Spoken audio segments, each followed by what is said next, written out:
వనస్థలిపురంలో RS brothers mega shopping mall Akkineni Naga Chaitanya మరియు Sobhita గార్లచే September 26న ఘన ప్రారంభం. తెలుగు వాళ్ళకి అసలు గిల్ట్ ఉండదా అనిపించింది. గిల్టీ అనేది it is more related to crime. ఇప్పుడు సపోజ్ భార్య భర్తలు ఉన్నారు అనుకోండి, నేను భార్యని,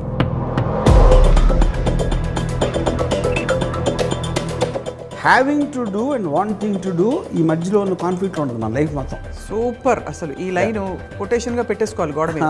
కోపం అనేది అవతల మీద చూపిస్తారు, గిల్ట్ అనేది మీ మీద చూపిస్తారు. సో మరి పెళ్ళయ్యేటప్పుడే ఏం చెప్పాలంటారు అయితే గిల్ట్ రాకుండా తర్వాత? ఇప్పుడు నేను ఉన్నాను అనుకోండి, లైక్ అంత పెద్ద ఏదో ఉండడు, నాకు ఇవాళ పొద్దున్న ఉన్న ఫీలింగ్ మధ్యాహ్నం ఉండదు, మధ్యాహ్నం ఉన్న ఫీలింగ్ రాత్రి మారిపోతుంది.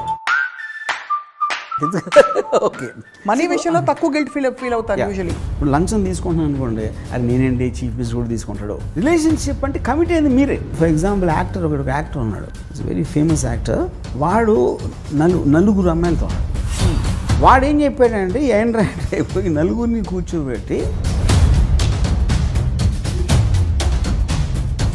అని ఈడొక లెక్చర్ పీగా వాళ్ళని కన్విన్స్ చేసి, ఇంకా గిల్టీ ఫీలింగ్ ఛాన్సే లేదు కదా. చెవిలో పూ పెట్టాడు. అది మీరు అనుకుంటున్నారు.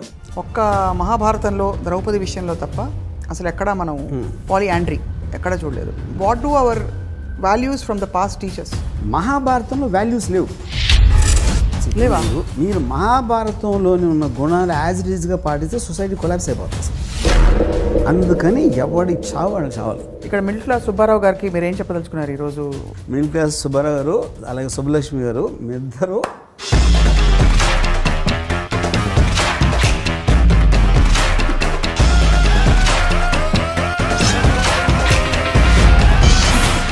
Hello and welcome to another episode of Ramoism. కామ, క్రోధ, లోభ, మోహ, మద, మాత్సర్యాలు మన పురోగతికి ఈ 6 మన శత్రువులు అనుకుంటే 7వ శత్రువు ఒకటి ఉంది, మనకి తెలియని శత్రువుగా ప్రవేశించేది, అదే గిల్టీ ఫీలింగ్. కానీ ఈ గిల్టీ ఫీలింగ్ లేకపోతే ధర్మం అధర్మం వీటి మధ్య విచక్షణ ఎలా తెలుస్తుంది? ఇదే అంశంపై, అంటే గిల్టీ ఫీలింగ్ పై ఇవాల్టి రామోయిజం. రామ్ గోపాల్ వర్మ గారు, ఫస్ట్ నాకు చాలా గిల్టీగా ఉంది. ఎందుకు? మీరు ఇన్ని రోజుల నుంచి ఇన్ని క్లాసులు తీసుకున్నా కూడా ఒక్క మాట కూడా నేను వినలేదని. ఎందుకు అంటే వినిపించుకోలేదని విన్నాను. అంతే, నాకు తెలుసు ఏమీ మారలేదు. కానీ ఎవరో వినరు. అది మీకు చిన్న ఏముంటుందని సాటిస్ఫాక్షన్ కోసం చాలామంది వినరు. సో మీరు ఒక్కరే కాదు దాంట్లో. స్ట్రేంజ్లీ సార్, గిల్టీ ఫీలింగ్ కి తెలుగులో ఏమైనా అనువాదం ఉందని చూస్తే ఏదో అపరాధ భావం ఇలాంటివి దొరికే తప్ప తెలుగు వాళ్ళకి అసలు గిల్ట్ ఉండదా అనిపించింది. బికాస్ ఆ పదం దొరకలేదు. అపరాధ భావం కూడా ఓకే, ఒక తప్పు చేసిన దానికి అపరాధం అంటే తప్పు, భావం అంటే ఐ డోంట్ నో అపరాధం అది అంత కరెక్టా కదా అని యూనో. యా, బికాస్ ఈ గిల్టీ అనేది it is more related to crime. Right, guilty is guilty అంటే తను చేసాడని. అవును. Guilt okay, guilt is different. Yeah, guilty feeling correct. Yeah yeah. మీకు గిల్టీ ఫీలింగ్ అనగానే అంటే what comes to your mind? నేను tell you, నాకు I always believe guilty is the most strongest emotion for human being. ఎందుకంటే కోపం ఇందాక చెప్పిన ఏదైతే భావాలు ఉన్నాయో అవన్నీ కూడా అవతలుడి మీద వస్తుంది. కోపం కరెక్ట్. గిల్ట్ అనేది మనం ఫీల్ అవుతాం లోపల. So it is self inflicted pain అది గిల్ట్ అనేది. మీరు గిల్ట్ ఫీల్ అవ్వని రోజు obviously you will not have a problem. Right. So ఇప్పుడు గిల్ట్ అనేది ఎక్కడి నుంచి వచ్చేది మనకి? ఇప్పుడు ఫర్ ఎగ్జాంపుల్ మనం చాలా ఎపిసోడ్స్లో అనుకున్నట్టు ఒక సొసైటీని కంట్రోల్, మీరు మనిషి పుట్టినప్పుడు బ్లాంక్ మైండ్లో పడతాడు లైక్ ఎనీ అదర్ యానిమల్. అవును.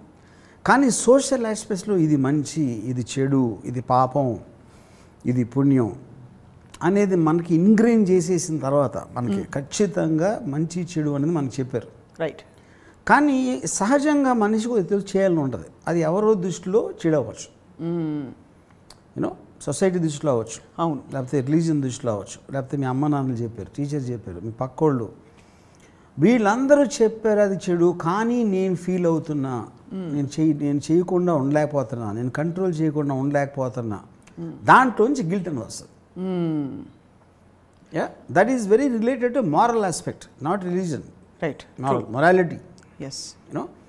సో అప్పుడు అది మోస్ట్ స్ట్రాంగెస్ట్ ఎందుకు అవుతుందంటే మీరు తప్పించుకోరు. మీరు ఆడికి తెలియకపోతే మీరు తప్పించుకోవచ్చు, మీరు చేసిన తప్పు. ఒక నేరం నుంచి తప్పించుకోవచ్చు, పోలీసులకు తెలియదు మీరని, లేకపోతే ఎవరు చూడాల మీరు ఆ పని చేయడం. ఎవరు చూడలేదు కాబట్టి మీరు తప్పించుకోవచ్చు. కానీ గిల్ట్ అనేది మీ లోపల ఉంటుంది కాబట్టి మీరు తప్పించుకోలేదు. అప్పుడు అదే ఆయుధంగా వాడి అందరూ గిల్టీ ఫీలింగ్ తెప్పించడానికి ట్రై చేస్తారు. అది ఎందుకంటే వాళ్ళకి తెలుసు కాబట్టి మోస్ట్ స్ట్రాంగెస్ట్ ఎమోషన్ అది. అప్పుడు ఏముంటుంది, ఇప్పుడు సపోజ్ భార్యాభర్తలు ఉన్నారనుకోండి, భార్యాభర్తలు ఏమవుతుంది, నేను భార్యని. భార్య అంటే ఏంటి, సమాజం ఒక ముద్ర వేసిన ఒక ఇన్స్టిట్యూషన్ అది. అవును. సో భార్యకే హక్కు ఉంది. భార్య అనే పేరు ఏదో ఉంటుంది, ఎల్లమ్మ పుల్లర ఏదో ఉంటాయి, కానీ భార్య అనే వర్డ్ ఒక లేబుల్, అది డెసిగ్నేషన్. అవును. నన్ను వదిలేసి ఆ అమ్మాయితో ఉంటాడా, అప్పుడేంటి ఆ అమ్మాయిని ఇమ్మీడియట్గా బ్రాండ్ చేస్తారు, పిల్ల అవ్వలేదు కాబట్టి షీఈస్ దిస్ అని. ఆ రెస్ట్రిక్షన్స్ అన్నీ ఎక్కడి నుంచి వచ్చినాయి, it will happen because of this already social మీరు చేశారు కాబట్టి. అవును. అప్పుడు ఆ అమ్మాయి గిల్టీ ఫీల్ అవుతుంది, ఏదో హోమ్ బ్రేకరా, సుఖంగా సాగుతున్న సంసారాన్ని అది పాడు చేసేసింది, పచ్చగా సాగుతున్న సంసారాన్ని పాడు చేసింది. అరే పచ్చగా సాగుతుంది నీకంటే తెలుసే సుబ్బారావు, అప్పుడు అది పచ్చగా సాగుతుంటే బ్రేక్ అవ్వదు కదా, అవ్వట్లేదు కాబట్టి అయింది అక్కడ. అదేంటి, అప్పుడు ఆ అమ్మాయి ఒక ఇండివిజువల్, ఎవరైతే అమ్మాయితో ఎఫ్ఐఆర్ ఉన్నదో ఆడు కూడా ఇండివిజువల్, వాడికి ఆ ఫీలింగ్ ఉంది, ఆ అమ్మాయికి వీడి మీద ఫీలింగ్ ఉంది. సో అది ఒక పర్సనల్ ఆస్పెక్ట్, రైట్. కానీ వాళ్ళిద్దరూ గిల్టీ ఫీల్ అవుతారు. ఎందుకు గిల్టీ ఫీల్ అవుతారు అంటే because of already there program నీ తప్పు అని చెప్పినాను. అవును, ఆబ్వియస్లీ. యూనో, సో ఇప్పుడు అలా అందుకని మీరు ఏది చేసినా లేకపోతే ఇలా చూసుకోవాలి, అలా చెయ్యాలి, ఇది చేయకూడదు అనే రెస్ట్రిక్షన్స్ ఏదేదైతే మనం పెట్టుకుని ఉన్నామో మన లైఫ్ అంతా ఇప్పుడు ఏంటి, మనం ఏం చేయాలనుకుంటున్నాం, మనం ఏమి చేయాలని చెప్తున్నారు, ఈ రెండింటి మధ్యన కాన్ఫ్లిక్ట్ ఉంటుంది. Having to do and wanting to do, ఈ మధ్యలో ఉన్న కాన్ఫ్లిక్ట్ ఉంటుంది మన లైఫ్ మొత్తం. సూపర్, అసలు ఈ లైన్ కొటేషన్గా పెట్టేసుకోవాలి గోడ మీద. ఇప్పుడు నేను నా వైఫ్ని సినిమాకి తీసుకెళ్ళాలి అని నేను ఫీల్ అయి చేయటానికి, అబ్బా తీసుకెళ్ళాలరా బాబు లేకపోతే చంపేస్తుంది నన్ను అనుకోవటంలో ఉన్న దానికి ఉన్న డిఫరెన్స్ అది. సో ఎప్పుడైతే మీకంటే గిల్ట్కి ఫస్ట్ విక్టిమ్ ఎవరు, ఫ్రీడమ్. మీరు ఫిజికల్ ఫ్రీడమ్ కూడా ఓకే, ఎమోషనల్ ఫ్రీడమ్ అనేది దాన్ని కోల్పోతారు. 100% గిల్టీ ఫీలింగ్ ఉంటాయి, అది ఇంకా దారుణం. అవును, ఎందుకంటే కుచించేస్తుంది అది అసలు లోపలికి వచ్చి ఒక దొలి చేస్తుంది అంతే. సో గిల్టీ ఫీలింగ్ అన్నది ఇప్పుడు ఎమోషన్స్ మిగతావన్నీ కూడా, కామ క్రోధ లోభ ఇవన్నీ కూడా న్యాచురల్గా ఇన్స్టిల్డ్ అంటే ఇన్బిల్ట్ ఎమోషన్స్. ఈ గిల్ట్ మాత్రం మైండ్ అనలైజ్ చేస్తేనే కదా వస్తుంది. అంటే ఇది తప్పు కానీ ఇది రైట్. ఇప్పుడు పాత సినిమాలో చూపించేవారు, లోపల నుంచి ఒక తెల్ల డ్రెస్ వేసుకున్న నాగేశ్వరరావు బయటకు వచ్చి, ఆగు నువ్వు ఏం చేస్తున్నావో నీకు తెలుసా అని ఒక అంతరాత్మ వచ్చి చెప్తుంది. అది. So do you think it comes from the mind or the heart?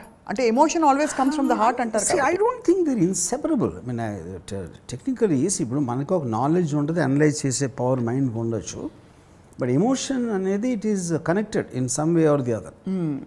You know, ఇప్పుడు ఫీలింగ్ అనేది ఒక emotion obviously, that is related to మీకున్న నాలెడ్జ్ ఏది తప్పు అని మిమ్మల్ని ఎలా ప్రోగ్రామ్ చేశారనే దాంట్లో ఉంటుంది. సి ఫర్ ఎగ్జాంపుల్, అంటే అది ఎంత సబ్జెక్టివ్ అంటే మెయిన్ నాట్ సబ్జెక్టివ్, కంపారిటివ్ ఆస్పెక్ట్లో అది ఎలా ఉంటుందంటే, ఇప్పుడు ఒక మీరు ఎవరో ఏదో చేసిన దాన్ని మీరు తప్పడతారు. అవును. సేమ్ థింగ్ మనము చేస్తున్నాం అనేది అప్పుడు రాదు, ఐడియా రాదు. అప్పుడు ఆర్డర్ ఆఫ్ నేచర్లో ఎవ్రీబడి డస్ దట్. అంటే ఒక చాలా చిన్న ఎగ్జాంపుల్, ఒక కోడి ఉంది, కోడి మనం చికెన్ బిర్యానీ కోడిని చంపేసాం. సో అప్పుడేంటి, చికెన్ బిర్యానీ తినాలనే కోరిక ఏదైతే ఉందో మనలో, సో ఆ కోడి ప్రాణం కన్నా దాని పవర్ ఎక్కువ కాబట్టి మీరు చేశారు. అదే, you don't care about it. కానీ ఒక వెజిటేరియన్ ఉన్నాడు, లేకపోతే యానిమల్స్ అంటే ఒక ఇది ఉన్నాడు ఎవడో ఉంటాడు అనుకోండి, సపోజ్ యానిమల్స్ అంటే ప్రేమ, ఆ వ్యక్తి వెజిటేరియన్ తింటాడు. ఆడేమంటాడు, అసలు నేను కోడిని చంపేస్తారా, చికెన్ అది కూడా జీవే, ప్రాణి, అవును, దానికి నొప్పి ఉంటుంది, దానికి పిల్లలు ఉంటారు, ఇది అది అని చెప్తారు. అవును. ఆడు చెప్పినోడు కూడా వాడు నడుస్తున్నప్పుడు క్రిములు చచ్చిపోతూ ఉంటాయి. ఆడు వందలు వేలని చంపుతూ ఉంటాడు ఆడు కూడా. అప్పుడు ఎన్ని చచ్చిపోతున్నాయి, ఆడు చచ్చిపోడు కదా. అప్పుడేంటి, దానికి ఒక లిమిటేషన్ ఉంటుంది, ఎంతవరకు మీరు ఫీల్ అవుతారని. అప్పుడు మీరు ఎదుటోడిని ఆడు గిల్టీ అని చెప్పినప్పుడు, పెళ్ళి చేసుకున్నా సరే ఎవరితోనే అఫైర్ ఉంది, ఆడికి ఎవరో అమ్మాయితో అని చెప్పినోడికి వీడు అలాంటి స్థితిలోకి వచ్చే వరకు దాని గురించి తెలియదు. Unless you experience it you will never know the point. ఇంకోటి ఇప్పుడు ఒక సంస్థ ఉంటుంది, మ్యారేజ్ ఉందనుకోండి, భార్యాభర్తలు. భార్య అంటే ఇలా ఉండాలి, భర్త చెప్పినట్టు నడుచుకోవాలి, పిల్లలు పెద్దల్ని గౌరవించాలి, ఇలాంటివి కొన్ని ఉంటాయి. యూనో వాటిల్లో కూడా మీకు మోస్ట్ ఆఫ్ ద టైమ్ ఫ్యామిలీస్లో కాన్ఫ్లిక్ట్లు ఎందుకు వస్తాయి? ఫస్ట్ ఆఫ్ ఆల్ కలిసి ఉండాలనే ఒక రిస్ట్రిక్షన్. రైట్. మీరు గాడ్ ఫాదర్ టైం నుంచి, రాజుల టైం నుంచి, అంటే గాడ్ ఫాదర్ అంటే అది ఫ్యామిలీ ఫిల్మ్ ఎప్పుడు చెప్తాను, అందుకని చెప్పేది దాని గురించి. సొంత ఫ్యామిలీని కూడా చేస్తాడా? సొంత బ్రదర్ని చేస్తాడా? సొంత భార్యని చేస్తాడు? సొంత భర్తని చేస్తుందంటే భర్త భార్య కాదు, వాళ్ళందరూ మనుషులు, వాళ్ళు వేరే వేరే టైపులు. అవును. ఇప్పుడు ఉసామా బిన్ లాదెన్ కూడా కొడుకే, అవును, అతను కూడా అన్నయ్యే, అతను కూడా ఫాదరే. Same thing goes with Hitler. కానీ వాళ్ళు ఇండివిజువల్స్గా ఏంటి అన్న దాని మీద మీకు ప్రాబ్లం వస్తుంది. కానీ అన్నయ్య అవటం వలన రాదు, అమ్మ అవటం వలన రాదు, భార్య అవటం వలన రాదు. కరెక్ట్. సో ఈ లింక్ మొత్తం అంతా ఎక్కడ వస్తుంది? మీకు మిమ్మల్ని ప్రోగ్రామ్ చేసినప్పటి నుంచి, చిన్నప్పటి నుంచి అక్కడ వచ్చేసింది. ఎప్పుడైతే మీరు పెరుగుతూ ఉంటారో, మీకు నాలెడ్జ్ పెరిగిన కొద్దీ మీరు ఎక్స్పీరియన్స్ అయ్యారు దాంతో. రైట్. ఇప్పుడు ఒక భార్యాభర్తలు బెడ్రూమ్లో ఏం చేస్తున్నారు, లివింగ్ రూమ్లో ఏం చేస్తున్నారు వాళ్ళకి తెలుస్తుంది, బయట వాళ్ళకి ఎట్లా తెలుస్తుంది? అప్పుడేంటి, వాళ్ళు విడిపోవాలనుకున్నప్పుడు పక్కన వాళ్ళు ఏమనుకుంటారని గిల్టీ ఫీలింగ్. ఎవరైతే ఇన్స్టిగేట్ చేస్తున్నారో, అంతేగా ఇన్స్టిగేట్ చేస్తున్నారో, కానీ వాళ్ళు వీళ్ళు బతకట్లా, కానీ వీళ్ళెవరో లేకపోతే కేర్ చేసేవారు కాదు. So that is the dichotomy of the whole thing. అంటే యాక్చువల్లీ పరిస్థితుల్లో ఎవరు ఆదుకోరు, లేదు ఎవరు కామెంట్ చేయరు, బట్ యాక్చువల్గా వాళ్ళు ఏదైనా స్టెప్ వాళ్ళ కోసం, వాళ్ళ బాగోగుల కోసం చేసుకుంటే దాన్ని తప్పుపడతారంటున్నారు. బట్ సమాజానికి ఒక మెథడాలజీ, ఒక కోడ్ ఆఫ్ కాండక్ట్ ఉండాలంటే ఈ గిల్టీ ఫీలింగ్ చాలా అవసరం కదా.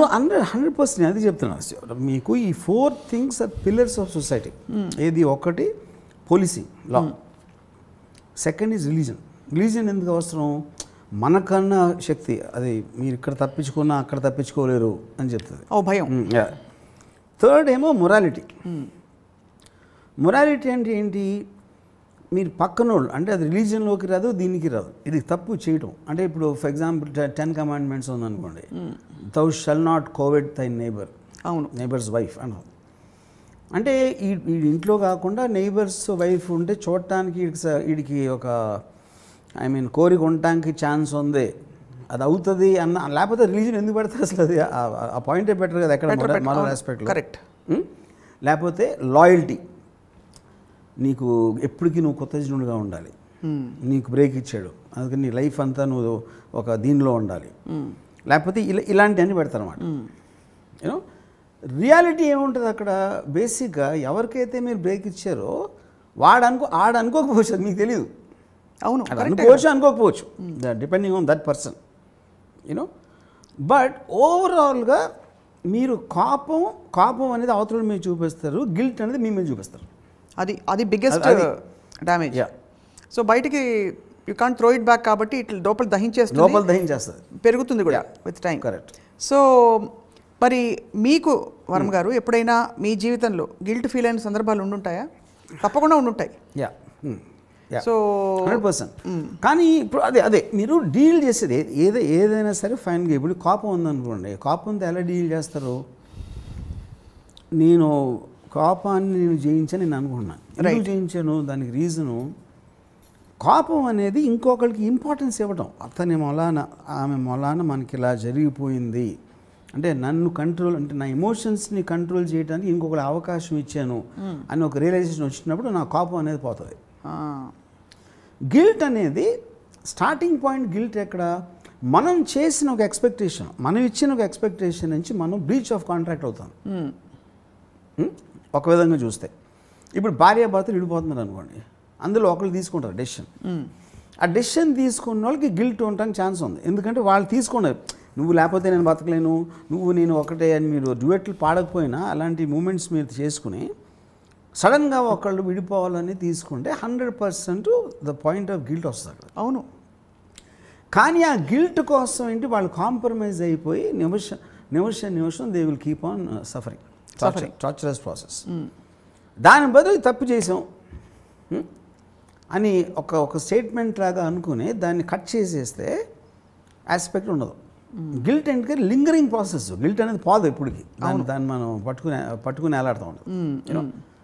సో ఇప్పుడు ఫర్ ఎగ్జాంపుల్ నా ఫ్రెండ్ ఒకడు ఉన్నాడు, ఆడు పెళ్ళి అయింది, పెళ్ళి అయ్యి ఒక పర్టికులర్ టైంలో something happened with his wife and it doesn't he can't అంటే ఆడు పెళ్లి చేసుకుని ఆడేం ఒక పర్టికులర్ టైంలో వాడు కోరి ఎంటబడి చేసుకున్నాడు యాక్చువల్గా. రైట్. ఒక పర్టికులర్ టైంలో విడిపోవాలి అంటే తన మీద ఎందుకు విడిపోవాలి అసలు? వాడికి ఏదో కారణాలు ఉండొచ్చు, ఉండకపోవచ్చు, లేకపోతే ఉట్టి ఈ అమ్మాయి ఎగ్జిస్టెన్స్ వాడికి నచ్చకపోవచ్చు ఫర్ సమ్ రీజన్. అప్పుడు ఏంటి, బయట నుంచి మనం ఇలా చేస్తున్నాడు అని అంటాం, లోపల నుంచి వాడు కూడా చెప్పాడు నీతోనే ఎప్పుడు ఉంటానని. ఇప్పుడు వాడు మారిపోయింది. వాడికి ఎందుకు మారిపోయిందంటే వాడి కారణాలు మనకి చాలా సింప్లిస్టిక్గా అనిపించవచ్చు, అసలు ప్రాబ్లమే కాదని అనుకోవచ్చు. ఆడేమన్నాడు, తన వైఫ్ తోటి నాకు అసలు నీ మీద కోరికపోయిందన్నాడు. నాకు నీతో ఉండటం అనేది నేను ఒక సేమ్ రూమ్లో నీతో ఉండటం అనేది నేను ఒక నరకంలో భావిస్తున్నా అని అని అలాగా మాట్లాడి, అది ఎందుకు మాట్లాడి అలాగా, he just wants to cut off. కానీ ఇలా చేయకూడదు, ఇలాగే ఉండాలి అంటే ఎక్కడో అక్కడ ఇద్దరికి ఒక టార్చరస్ ప్రాసెస్ అలా వెళ్తూ ఉంటుంది. చాలామంది దాంట్లో బతుకుతారు. అవును, ఆ డెసిషన్ ఒకటి తీసుకోలేక.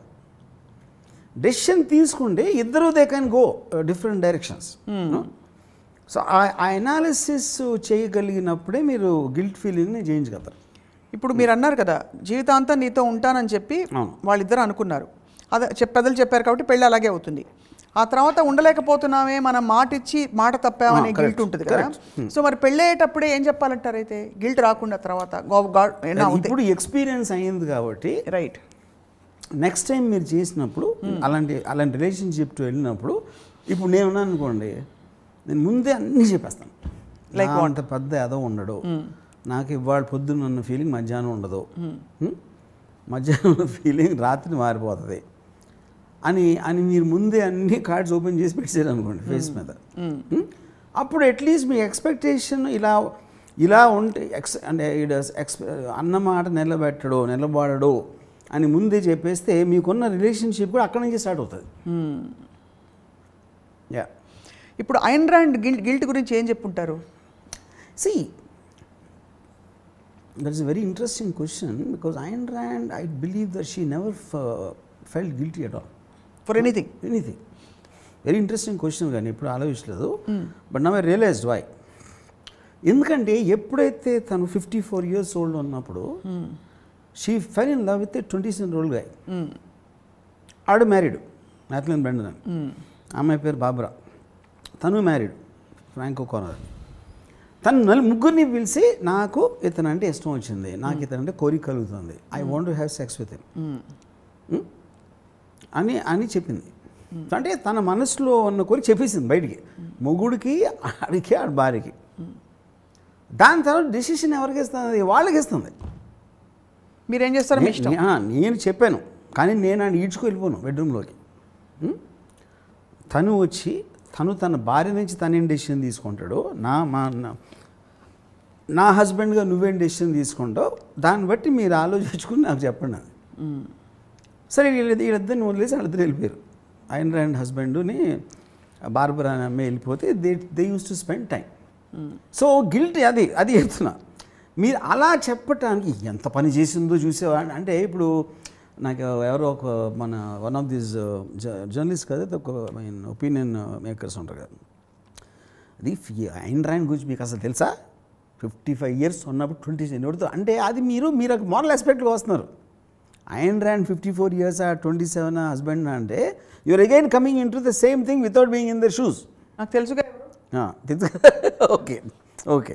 సో బేసిక్ పాయింట్ ఏంటంటే, truth is the ultimate killer of guilty feeling. Right. ఏది మీకు చెప్పుకోగలగాలి, అవతలలో కూడా చెప్పే ధైర్యం ఉండాలి. That is what the only thing which will kill guilty feeling. Right. చాలామంది వాళ్ళు చేసే పనులన్నీ వాళ్ళు చేసుకుంటారు. ఐ కెన్ బి లంచాలు తీసుకోవడం కావచ్చు, లేకపోతే ఎక్స్ట్రా marital affairs ఇవన్నీ కూడా. కానీ ఎప్పుడైతే పట్టుబడతారో అప్పుడే వాళ్ళ గిల్ట్ బయటకు వస్తుంది. So does it mean that guilt I think is different. That guilt is much more towards criminal aspect. అది ఇప్పుడు అదే ఇప్పుడు మీరు సపోజ్ మీరు లంచం అని చెప్పారు కదా, లంచం తీసుకున్నప్పుడు భయం ఉంటుంది పట్టుబడతానేమో అని. కానీ లంచం తీసుకోవటం తప్పు అని వాళ్ళు ఫీల్ అయినప్పుడు అది గిల్టీ ఫీలింగ్ అవుతుంది. నేను తప్పు చేస్తున్నాను అని ఫీల్ అయితే వాళ్ళు ఫీల్ అవుతాయి. రైట్. కానీ ఉన్న పరిస్థితుల్లో చేయక తప్పట్లా. కానీ తప్పు చేస్తున్నానని మనం గిల్టీ ఫీల్ అవడానికి, పట్టుబడతానేమో అని భయపడటానికి ఉన్న difference, there is a difference. Right. కానీ నిజంగా డబ్బుల విషయంలో అంటే ఈ క్రైమ్స్ అన్నీ చూసుకుంటే, ఈ తప్పులన్నీ చూసుకుంటే ఏ ఆస్పెక్ట్లో ఎక్కువ గిల్ట్కి తావు ఉంటుందంటారు? Because very few people have actually ever confessed నేను కరప్ట్గా ఉన్నాను, లంచం తీసుకున్నాను, గిల్టీ అని. మనీ విషయంలో nobody, everybody takes it easy. కానీ మొరాలిటీ అండ్ హ్యూమన్ రిలేషన్షిప్స్ వీటి విషయంలోనే ఎక్కువ గిల్ట్ ఆపాదించి నెత్తి మీద రుద్దేసి చేస్తారు. Is there a reason? You think there is a reason? Definitely. అంటే ఇప్పుడు నాకు ఆ డిఫరెన్స్ చెప్పండి. ఒకటి ఎమోషనల్ ఆస్పెక్ట్లో రిలేషన్షిప్లో చేయటం అన్న గిల్టీ ఒకటి, మనీ విషయంలో అంటున్నాను. అవును, మనీ విషయంలో తక్కువ గిల్ట్ ఫీల్ అవుతారు యూజువలీ. దానికి కారణం ఏంటంటే మనీ విషయంలో మీకు ఏదో ఒక జస్టిఫికేషన్ చేసుకోవడానికి ఉంటుంది. ఇప్పుడు లంచం తీసుకుంటున్నాను అనుకోండి, అది నేనేంటి చీఫ్ మినిస్టర్ కూడా తీసుకుంటాడు, మినిస్టర్ కూడా తీసుకుంటాడు, లంచం తీసుకోండి ఎవరు అవకాశం అందరూ తీసుకుంటారు అని చెప్పుకోవడానికి ఏదో కొంత ఇది ఉంటుంది. రిలేషన్షిప్ అంటే కమిట్ అయింది మీరే, ఇది just between person to person. Right right right. You are not going to take examples from the outside world. So అక్కడ ఎక్కువ ప్లే అవుతుంది. ఇన్ దిస్ కాంటెక్స్ట్ మనకి చాలా ఒక ఫీలింగ్ ఉంది దట్ వెస్టర్న్ కల్చర్లో, వెస్టర్న్ సొసైటీలో గిల్ట్కి తావు తక్కువ ఉంటుంది because they are all very open in the relationships. ఇండియాలో because of the roots and values we have instilled, ఇక్కడ గిల్ట్ ఎక్కువ ఉంటుంది అంటారా? ఓపెన్ కన్నా ఎక్కువ, because when they are understanding this can happen, ముందు వెళ్ళి ఇది అవ్వచ్చు అనేది వాళ్ళు ఊహించుకుని ఎగ్జాంపుల్స్లో దానికి సంబంధించినట్టు లీగల్ ఆస్పెక్ట్లో కూడా కొన్ని ప్రొవిజన్స్ పెట్టుకుని, లేకపోతే ముందే కాంట్రాక్టు ఇంతకాలం ఉంటే అంతకాలం ఉంటే ఎంత ఇలాంటి అన్నీ పెట్టుకుని చేస్తారు కాబట్టి అదొక పాయింట్. రెండో పాయింట్ ఏంటి, ఇప్పుడు ఫర్ ఎగ్జాంపుల్ ఒక యాక్టర్ ఉన్నాడు, అటు పేరు మర్చిపోయినాను, ఇట్స్ వెరీ ఫేమస్ యాక్టర్. వాడు నలుగురు అమ్మాయిలతో ఉన్నాడు. He was living in with 4 women at the same time. వాడు ఏం చేసి ఉండొచ్చు, ఆ నలుగురితో వేరే అఫేర్స్ చేసి ఉండడానికి ఛాన్స్ ఉంది వాడికి కావాలంటే, నేను చెప్తున్నా. అప్పుడు మీకు గిల్ట్ ఆస్పెక్ట్ ఉంటుంది. అవును, ఇది దాస్తున్నా, అబద్ధం చెప్పాలి, ఇది నువ్వు ఒక్కదాని ఉన్నావు నా లైఫ్లో అని. వాడేం చెప్పాడంటే ఏంటంటే ఈ నలుగురిని కూర్చోబెట్టి మగోడు అనేవాడు ఒకే అమ్మాయితో ఉండటానికి వాడు సృష్టించబడాల. వాడి వైరింగ్ అనేదే చాలామంది ఆపోజిట్ సెక్స్తో ఉండాలి అనేది ట్రూత్ఫుల్ బై నేచర్. ఎందుకంటే లయన్ చాలా లైనెసెస్తో ఎఫైర్ చేస్తుంది, లైనెస్ చేయదు ఎక్కువ మంది మీద. దానికి కారణం ఏంటంటే లైనెస్కి పిల్లలు పడతాయి. So it has to take care of the of spring, pregnancy and everything. దానికి ఫంక్షన్ వేరు. మగోడు అది లేదు కాబట్టి మగోడు ఎక్కువ మంది ఆడవాళ్ళతో ఉండొచ్చు అని ఈడొక లెక్చర్ పీగా వాళ్ళని కన్విన్స్ చేసాడు. ఇంకా గిల్టీ ఫీలింగ్ ఛాన్సే లేదు కదా, చెవిలో పూ పెట్టాడు. అది మీరు అనుకుంటున్నారు. కానీ నా ఉద్దేశంలో ఈ యాక్టర్ చెప్పిన దానికి మాటించినట్టు వేరు, మాటించి చెప్పిన దానికి ఏంటంటే ఏమీ తేడలేదు. ట్రూత్ అది. మ్యాక్సిమం మీరేంటి ఆ ట్రూత్ని మీరు యాక్సెప్ట్ చేయలేదు అనుకోండి, అయిపోయింది అక్కడే అని మొహం అని చెప్పేసి వెళ్ళిపోయింది, అయిపోయింది అంతే. Yeah. But at the same time మిమ్మల్ని ఇందాక అడిగాను డైరెక్ట్గా, మీరు ఎప్పుడైనా me in the process of discovering your self guilt feel అయ్యారా? గిల్టీ ఫీలింగ్ మీకు వచ్చిందా? See, I don't think it's possible not to feel guilty, but I very fast come out of it. అంటే అట్లీస్ట్ నేను last 20-30 yearsలో అంటే నేను రిలేషన్షిప్స్లో ఉన్నప్పుడు guilty feel అయ్యాను. ఇది long term relationships, 1 year 2 years అలా ఒక ఎవరితోనూ ఉన్నప్పుడు. ఇప్పుడు నాకు కంప్లీట్గా పోయింది అసలు లాస్ట్ 25-30 years నుంచి. ఎందుకంటే I decided to talk like these guys. ముందే చెప్పేస్తారని ముందే అన్నీ మొత్తం. అప్పుడు ఇంకా మీరు మీ వర్స్ట్ థింగ్ మీరు చెప్పారనుకోండి. ఇప్పుడు ఫర్ ఎగ్జాంపుల్ ఓకే, ఇప్పుడు నేను విడిపోయిన తర్వాత వైఫ్ తోటి ఒక 6-7 years నేను కలవలేదు నా డాటర్ని.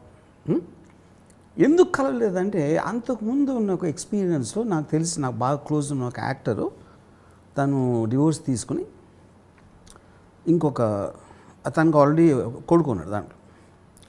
ఇప్పుడు నేను డివోర్స్ తీసుకుని తనకి తండ్రి లేకుండా పక్కన రోజు ఇలా చేసేసాను అన్న గిల్టీ తోటి ప్రతి వారం వెళ్ళి కంటిన్యూస్గా అతనితో మాట్లాడటానికి పట్టు ట్రై చేసి ఎక్కడ తనకు దూరం అయిపోతాడో, నేను అంటే తను భార్యతో తీసుకున్నాడు కానీ కొడుకుతో కాదు కదా, కొడుకు మీద అదే ఉంటుంది.